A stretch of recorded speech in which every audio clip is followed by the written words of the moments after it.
On this Thursday night, principled stand or self-serving opportunism. Maxime Bernier puts Canadian Conservatives to the test.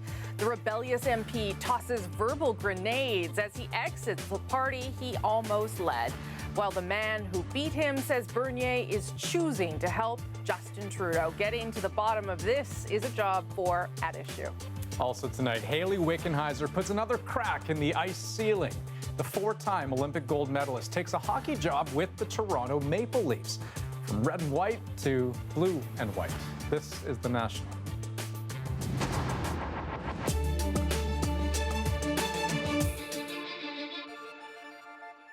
Well, calling it a shakeup could be the political understatement of the year. Maxime Bernier and Andrew Scheer are now two-time rivals after Bernier's abrupt and dramatic departure from the Conservatives. And they're not being shy about the bad blood.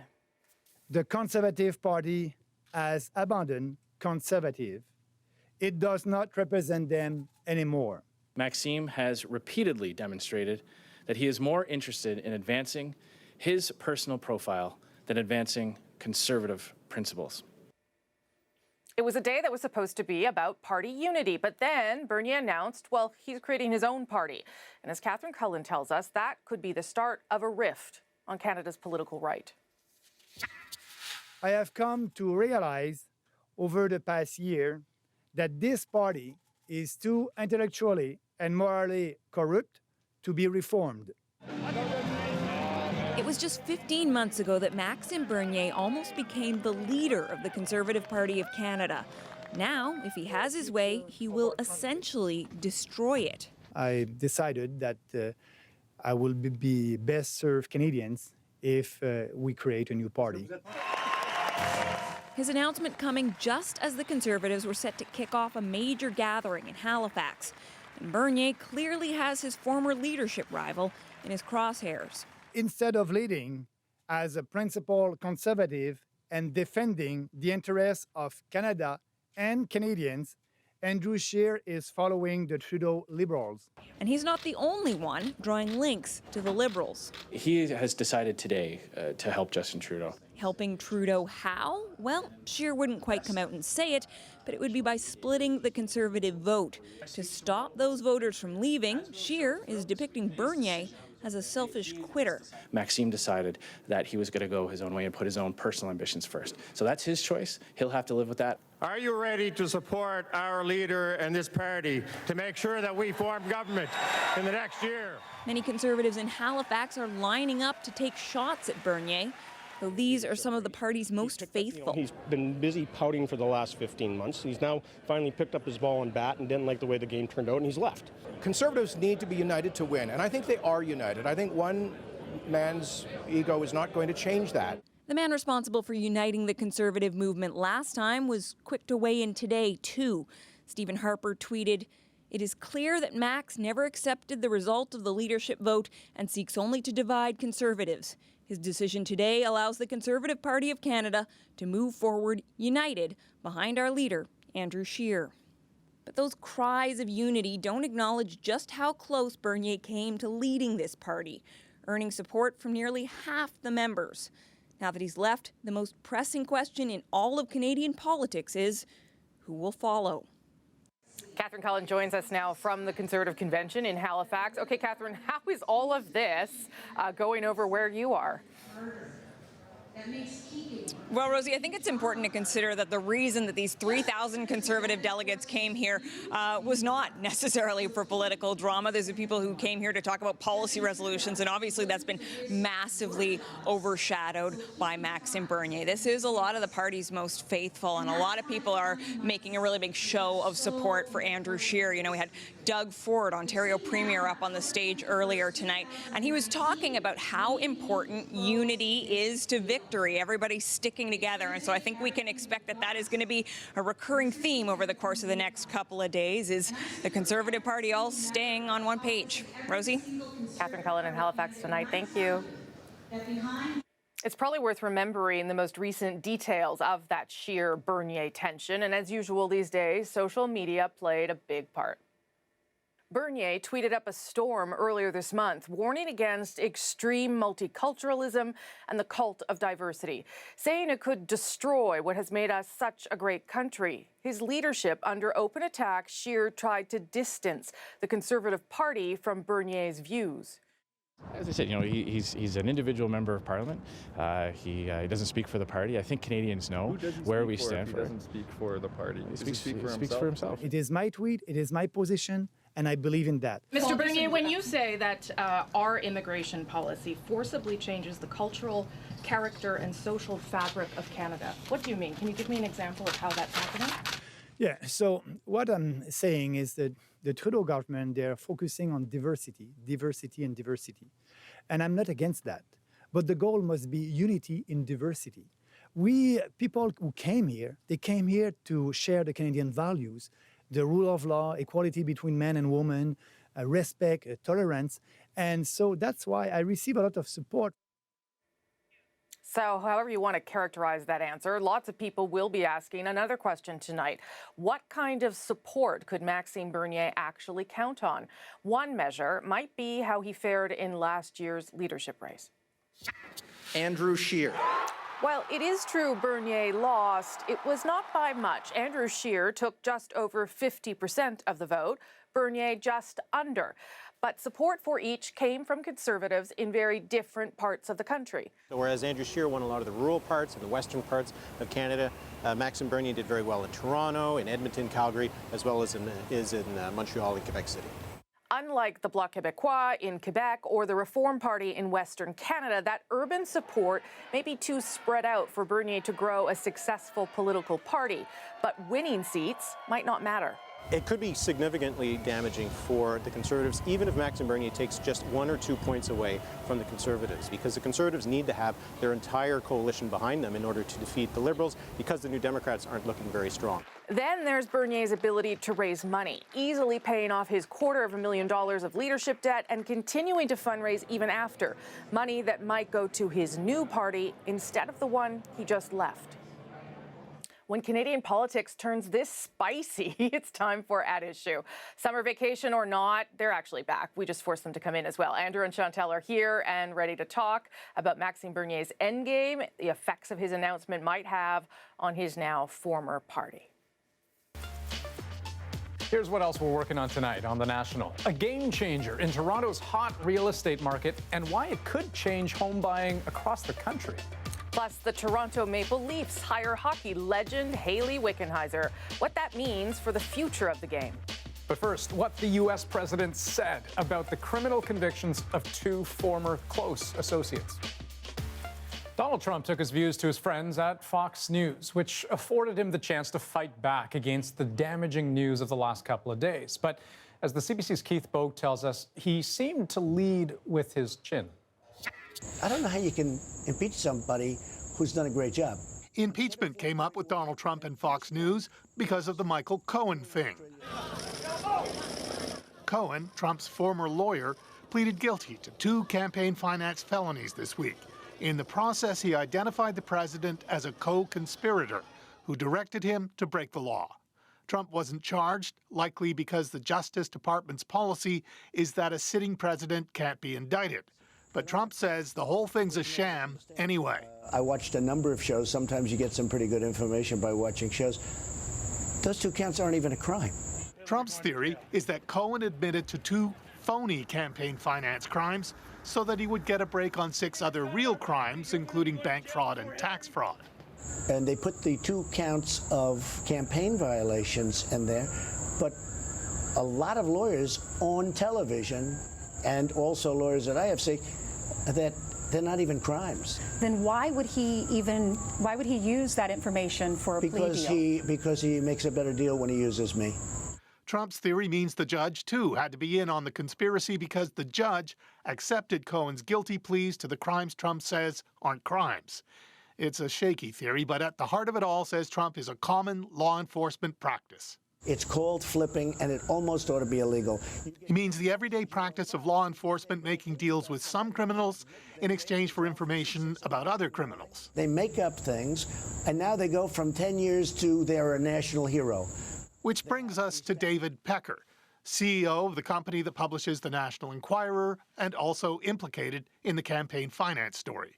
At about the time that Trump was telling Fox flipping should be illegal, Pecker was flipping on him.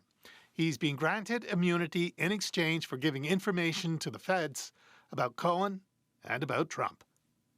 Keith Bogue, CBC News, Washington.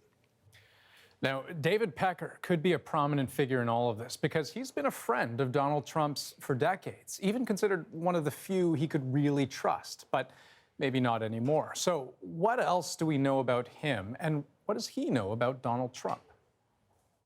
Well, let's start with the company he chairs, American Media. As Keith mentioned, it owns the National Enquirer, a magazine with a decidedly pro-Trump stance. What's more, according to the Wall Street Journal, Pecker knew all about Michael Cohen's payment to former porn star Stormy Daniels, $130,000 in hush money to ultimately buy and squash her story about having an affair with Trump.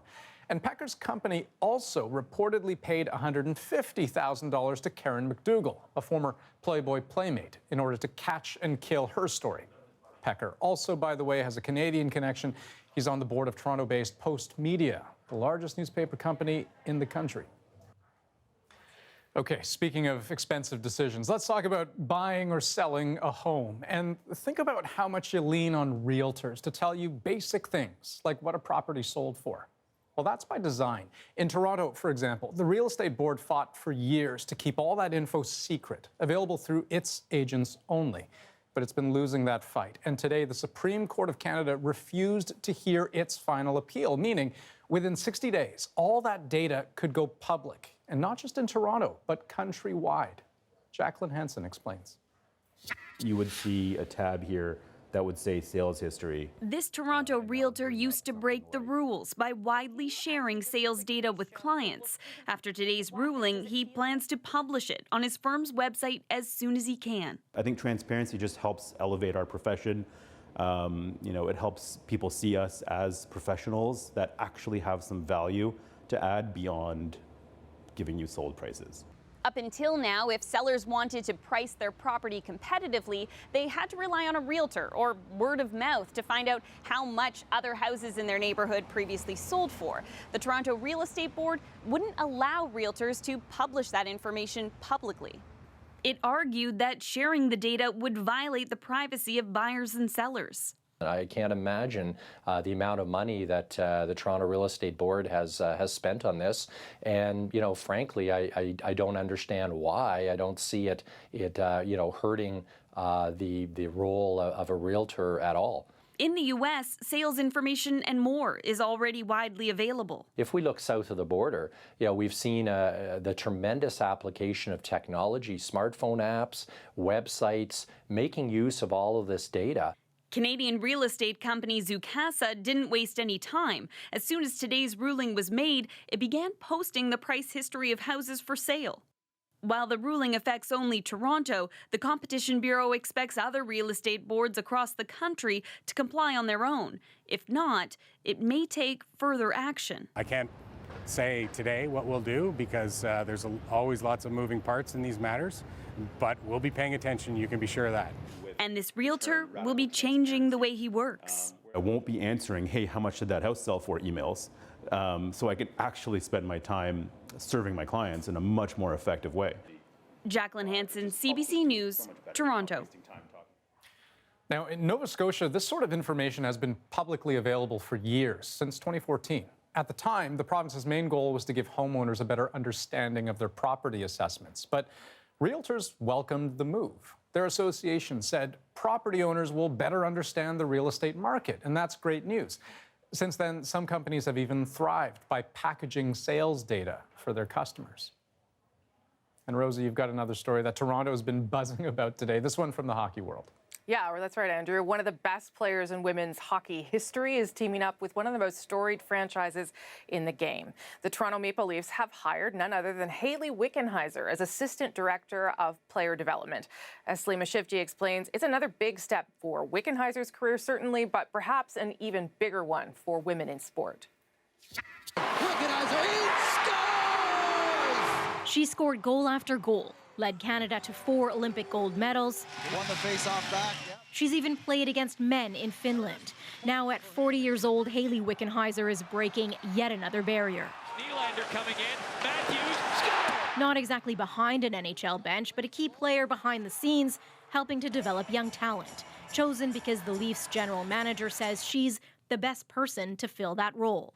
It is about performance. It's about being competent to do the job. But I also understand that there will be a lot of young girls that will see this as, you know, knocking down barriers for them to maybe dream to do the same thing. They're already dreaming at this elite level hockey camp. For this 13-year-old, today's news adds new possibilities to her future. It shows that, you know, women can do anything pretty much. An inspiration for Olivia White, too, as she gets ready to return to her U.S. college team. There's not a lot of opportunity for women in professional hockey, so I think that being behind the scenes in the NHL and the big leagues, that would be really cool. 30 years ago, Joanne Polak was named general manager of the CFL's Ottawa Roughriders, the first woman to lead any professional sports team in North America. It's only years later that I look back and really recognize how big a deal it was. A trailblazer, but she got there through the business world, not the sports side like Wickenheiser. When the Toronto Maple Leafs make a move like this, it means that others will follow suit. Professional sports is a copycat game. So I think that this is just the beginning. But getting to coach is still elusive for many women. Tamara Tatum is one of the few recently named to the staff of the Toronto Raptors farm team. There's always going to be naysayers. That's a big thing. Just go ahead and follow what your heart is telling you. For these young players, something to aspire to, getting to the top, either on the ice or off it. Salima Shivji, CBC News, Toronto. Looking south of the border, we have seen more women working directly with players in professional baseball, basketball, and football as well.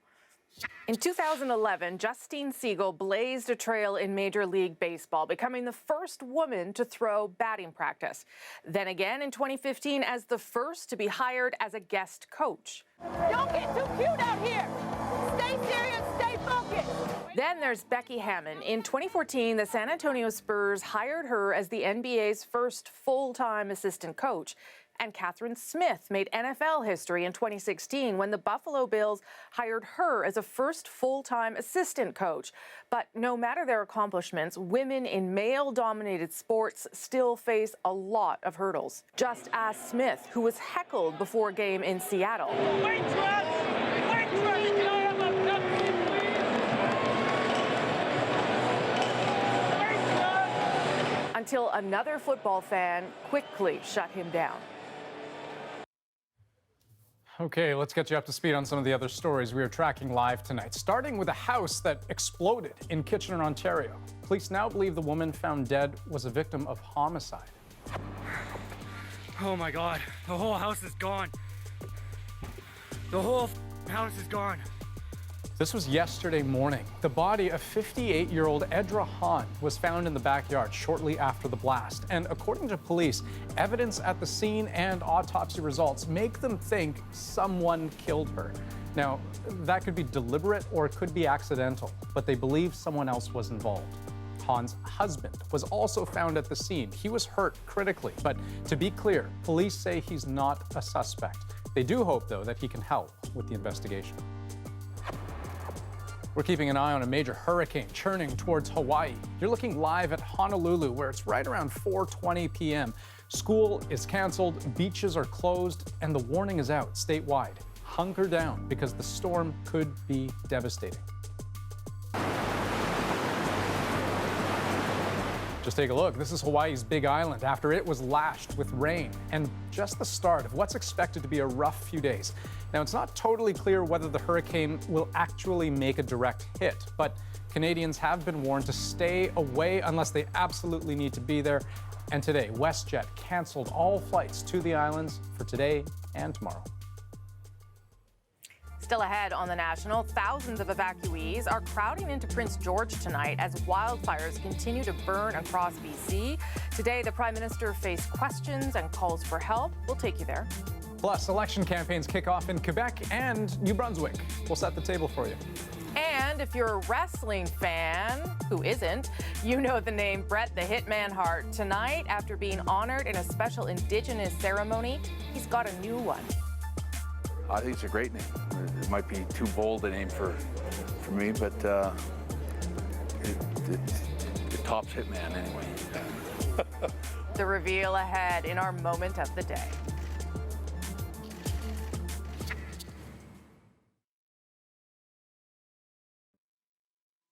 The wind was too strong today. We couldn't hold our line.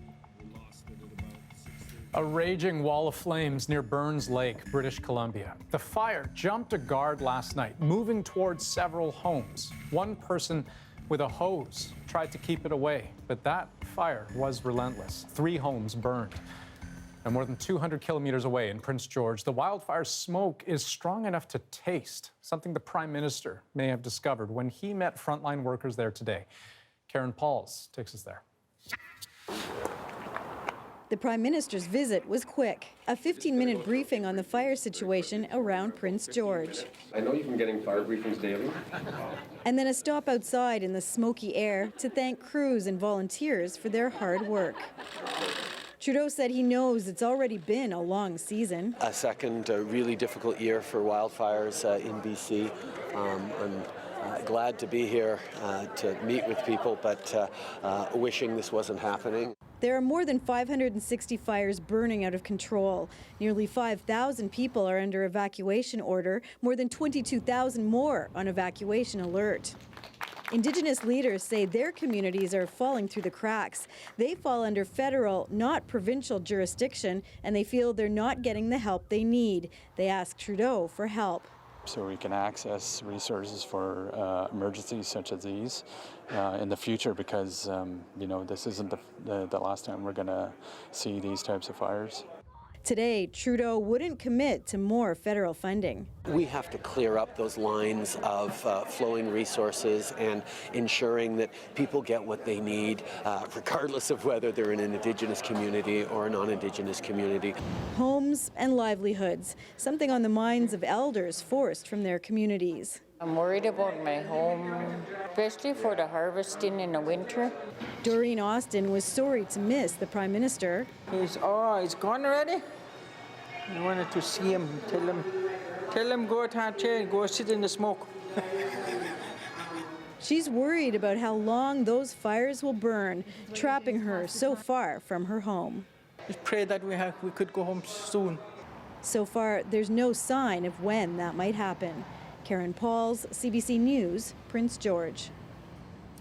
Okay, and still ahead on the National, a busy day for political junkies, right, Rosie? 2 provincial elections kicked off today. We'll take you all through what to watch for. Oh, I thought you were about to talk about the other story. Today also calls for a special summer edition of At Issue. As of today, I'm no longer a member of the Conservative Party of Canada. Chantal and Andrew weigh in. You, of course, don't want to miss that. Next.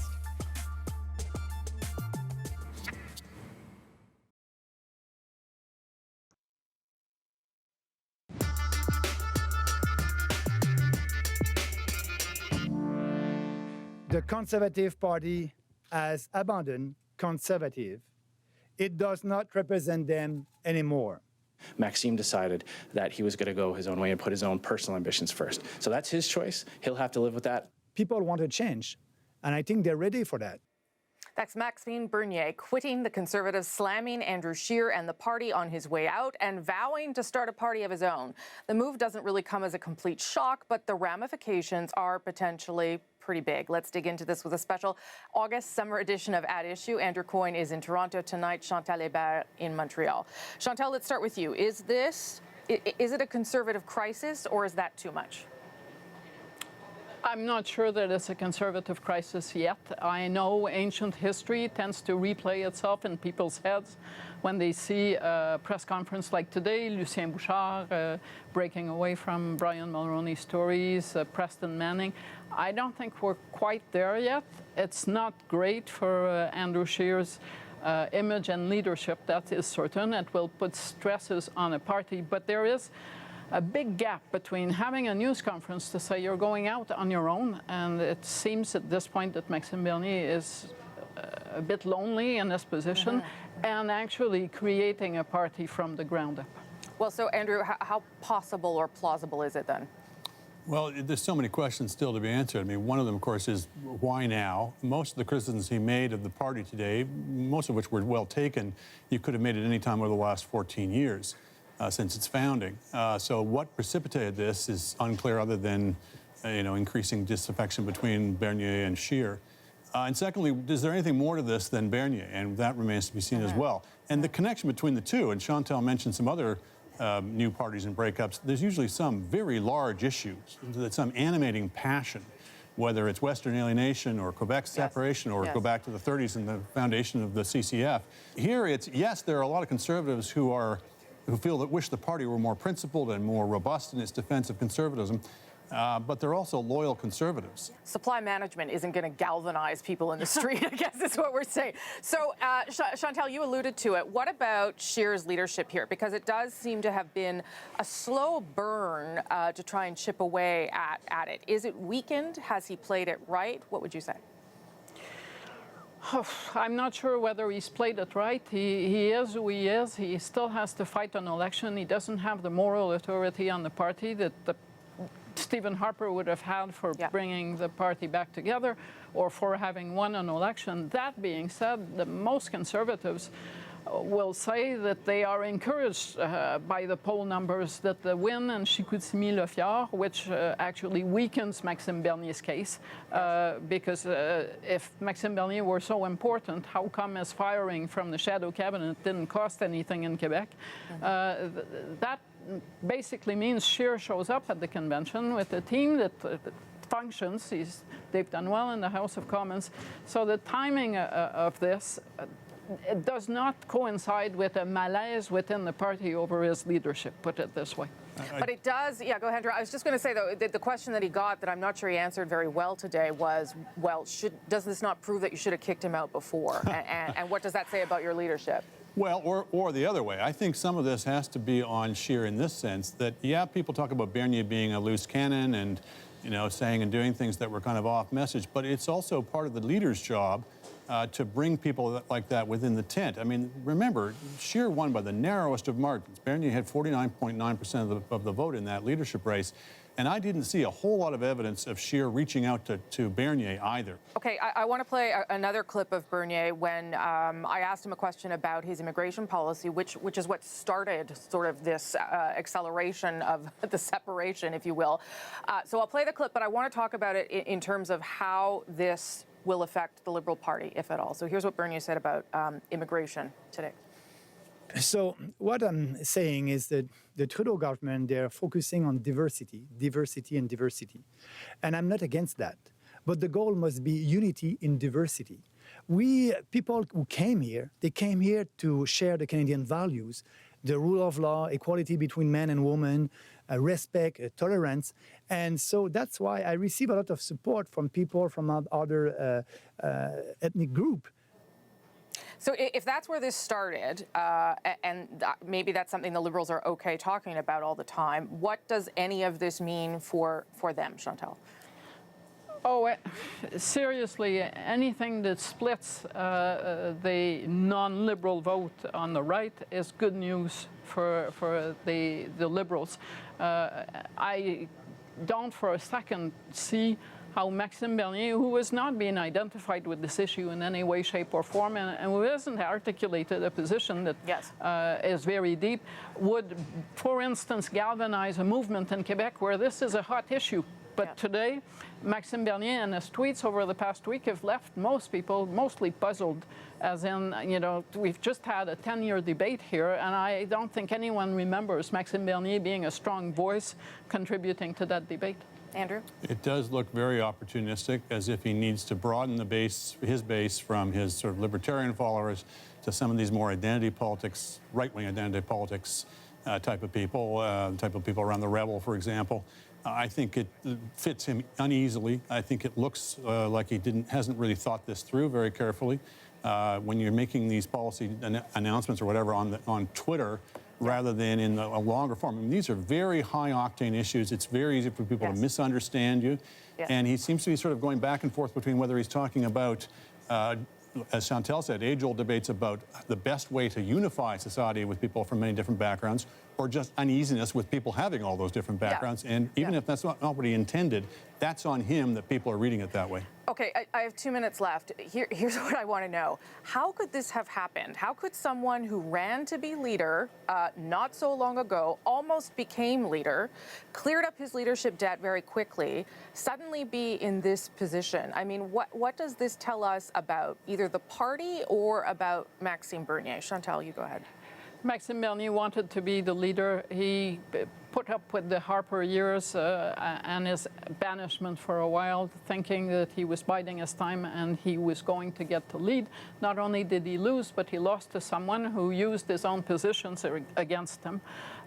People who have worked with Maxime Bernier in the government will tell you that he is a loner, not a team player. There is a reason why none of the Quebec MPs in the caucus supported this leadership bid. And go ahead. And the other thing, I guess, that feeds it or makes him think he can make a go of it is there is this history, going back decades in some ways, of the grassroots of the Conservative Party feeling that the parliamentary party and party establishment are not really in the fight with them, that they don't represent them in some cases with justification, in some cases less so, but that they're not really representing conservative principle, that they're too much of mainstream moderate trimmers, and there's always an audience for that voice, for good or ill. So quickly, very quickly, can he do it? Can he mount a party in less than 12 months and be a player in the next election? People forget that Preston Manning had the Reform Party on the ballot in 1988 and did not elect any MPs and did not prevent Brian Mulroney from winning a majority. It takes a while to establish a party, even a competing one. I agree with that. He's got an organization in place from his leadership campaign that would be enough to launch another leadership campaign. I don't think it's anywhere near to being the type of organization that could launch a whole new party. I knew we'd talk at some point in the summer. I did not think it would be about this, which is why I love politics. Thank you both. I appreciate you coming in. Summer is ending, which means that you don't have to wait too long for the next At Issue panel. Andrew and Chantal will return for our regularly scheduled Thursday night chat in just 2 weeks' time, starting on September 6th. And a reminder, those panels and this one are, of course, also podcasts. Be sure to subscribe. You'll get extra content and, of course, the main panel in podcast form every week on iTunes, any major podcast app, our website, cbcnews.ca/The National. And some provincial politics to tell you about tonight as well. Quebec's election race officially kicked off today, giving voters 5.5 weeks to think about who they want in power. But of the three main contenders, only two seem to have a shot this time around. The Liberal incumbents are putting on a confident face, but they will get a serious run for their money from some newer kids on the block. Institutional debate. After 15 years of going around in circles, now is the time. That's François Legault, leader of the Coalition Avenir Québec, or CAQ. He's making his pitch to voters to break the cycle of alternating Liberal and Parti Québécois governments. And as our Jayla Bernstein reports, he's getting some traction. In western Quebec, across the river from the nation's capital, the Quebec Liberals' track record goes back decades. But even here, on the outskirts of Gatineau, loyalty is waning among party faithful. The promises that were made are not being kept. For the first time in a decade, the main opposition for the Federalist Liberals is not the sovereignist Parti Québécois.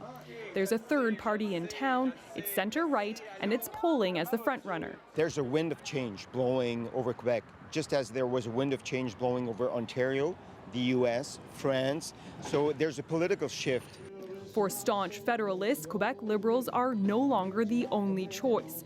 François Legault vows a government formed under his Coalition Avenir Québec, or CAQ, will never hold a referendum on sovereignty. They're dancing around the issue. They're saying we should change our point of view on politics. It shouldn't be Federalists against sovereigntists. Still, some can't ignore the CAQ leader's separatist roots. I don't like the idea that he was a separatist before and went away. Forget him, as far as I'm concerned. Though polls suggest Pontiac is firmly in the grasp of Liberals, some at the local Legion find themselves wavering. Should I say it? No. Yeah. The immigrants, that really bothers me. I really don't think the healthcare is what it used to be. While the CAQ has hit the ground running, the Liberals have lost much of their core team. Some voluntarily stepped aside, others were pushed out. It now appears to be a two-horse race, and even the PQ knows it. It's taken a self-deprecating approach to the campaign with ads like these. C'est vrai qu'au Parti québécois, on a une année difficile. The party admits it's had a tough year, but says it'll never give up. With the PQ struggling, most of the attention and pressure is now on the CAQ. Their sails are being blown by hot air, the air of change, the wind of change that is blowing over Quebec. The challenge for François Legault will be to maintain that edge. Philippe Couillard called the election a few days early, which might give the Liberals more time to pull ahead or for their main rival to trip up. Jayla Bernstein, CBC News, Montreal. And it's not just Quebecers weighing their political options right now. It is voting season next door in New Brunswick as well. So you have a government that invested in our infrastructure strategically so we could have better roads, schools, and hospitals. When they were in government before us, they were cutting into infrastructure. $1 billion in new taxes, nothing really to show for it. Leaders of the two front-running parties, Brian Gallant and Blaine Higgs, with competing views on infrastructure spending, one of the big issues this time around. New Brunswickers have until September 24th to make up their minds. And hey, you can keep on top of the latest polls in both races through our CBC poll tracker, maintained and updated all the time by analyst Eric Grenier. You can find them online through cbcnews.ca. Next on The National, counting down to Brexit. As anxieties about leaving the EU without a trade deal increase, Nala Ayed takes us to a border that's preparing to feel the pain. But first, the beauty of the Northern Lights meet the fury of a remote wildfire in Yukon. So an amateur photographer decided to test his skills. We tracked him down to tell us the story behind this incredible time-lapse. Yeah, I knew the fire was burning at Windy Arm, and the aurora forecast was really good, so I was thinking I'd capture some images. I wasn't getting the images that I was looking for, so I decided to try a time-lapse out.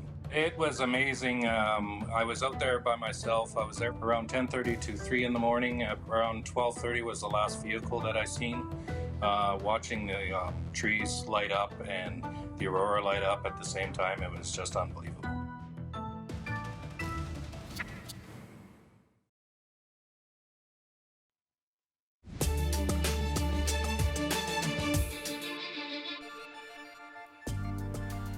Tonight on The National, an investigation is underway north of Toronto after a possible armed abduction was caught on camera. Police released disturbing video today showing a woman ringing a doorbell before being approached and then dragged away. I think I'm gonna die. Good. Shot me. I think I'm gonna die. Good. Good. I'm gonna kill you. So that happened early this morning outside a home in Richmond Hill. Police say they're still trying to identify the victim and the suspect and are asking for the public's help. They believe he was armed at the time, possibly with a handgun. In BC, the city of Burnaby has lost its legal challenge to stop the Trans Mountain Pipeline expansion project. The Supreme Court of Canada today refused to hear its case against Kinder Morgan and the decision to allow it to bypass local bylaws during construction. The Alberta government, which supports the project, was quite happy with the decision, while Burnaby's mayor says his city will continue to fight. And we are keeping tabs on a major political crisis unfolding in Australia. At this hour, it appears that Malcolm Turnbull is being forced out as Prime Minister after a revolt within his party. What we don't know yet is whether he's planning to leave Parliament. If he does, it could be trouble. His ruling party has a slim single-seat majority. We also don't know yet who will take over as Prime Minister. There are two contenders being voted on this hour. 7 months may sound like a long time, but not when you're trying to negotiate the UK's exit from the EU. There is still no deal in sight. So today, a contingency plan, 25 documents to guide people in case there's a chaotic Brexit. As Nala Ayed tells us, if there is chaos, the port city of Dover could be in the thick of it.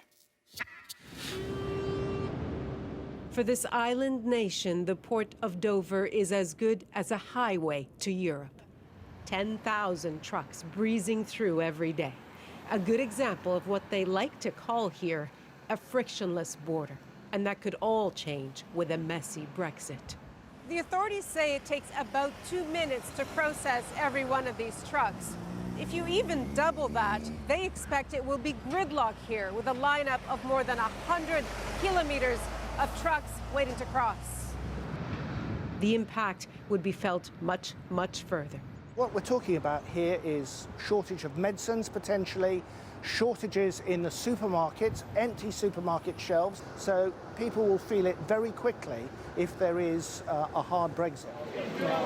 Recently, concerns about a hard Brexit or the UK leaving the EU without a deal have ripened into anxiety about disruption to supplies, to banking, even to security.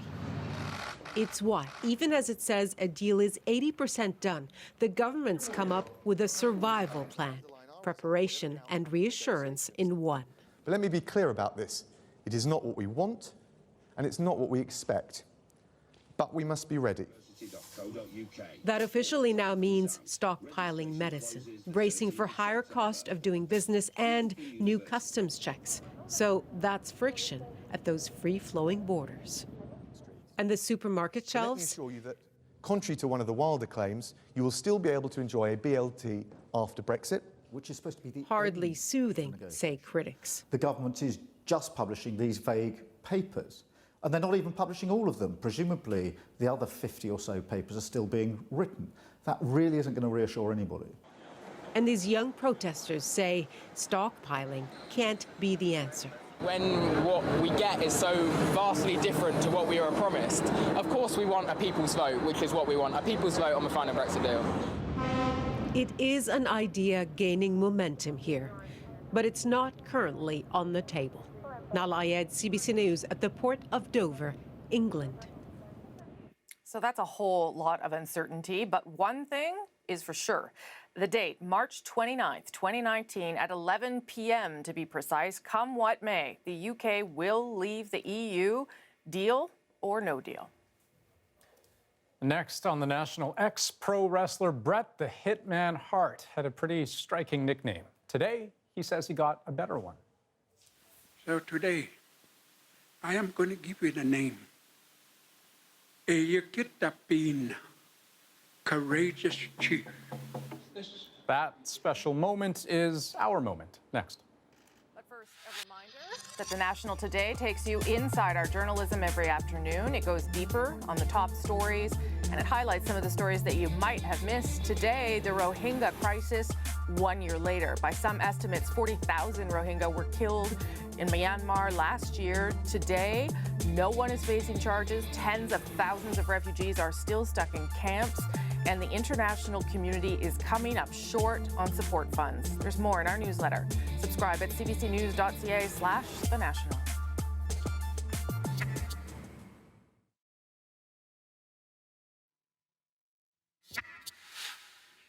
Bret the Hitman Hart made a big name for himself during decades in the pro wrestling ring. He is considered one of the all-time greats. Today, he was given a new name in the Blackfoot language by an elder from the Siksika First Nation. That is our moment of the day. There you go. No more Bret. Eyakitapin. There he is.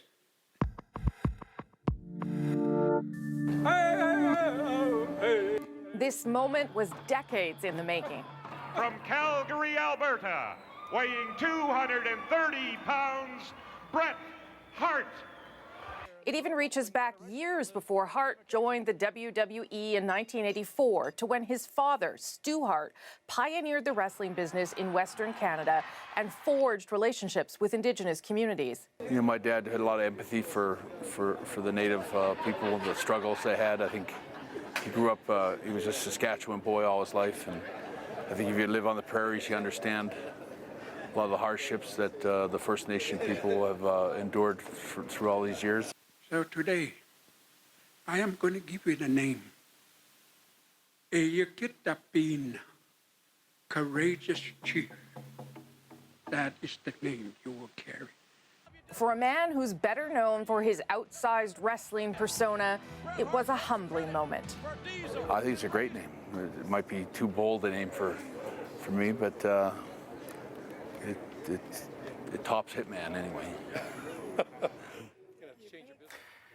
So Rosie, I don't know about you, but I still remember when I was a kid, I was a big wrestling fan. It was the WWF back in the day, and I remember my friends and I doing sharpshooters on each other, a startlingly painful and effective move. I wish I knew what that meant. Something with your elbow or something? You don't know. It was with the legs. You don't want to know. But what I didn't know was about the deep connections that Bret Hart's late dad forged with Indigenous communities, as you say, right across Western Canada, Alberta, Saskatchewan, BC. It was a big thing.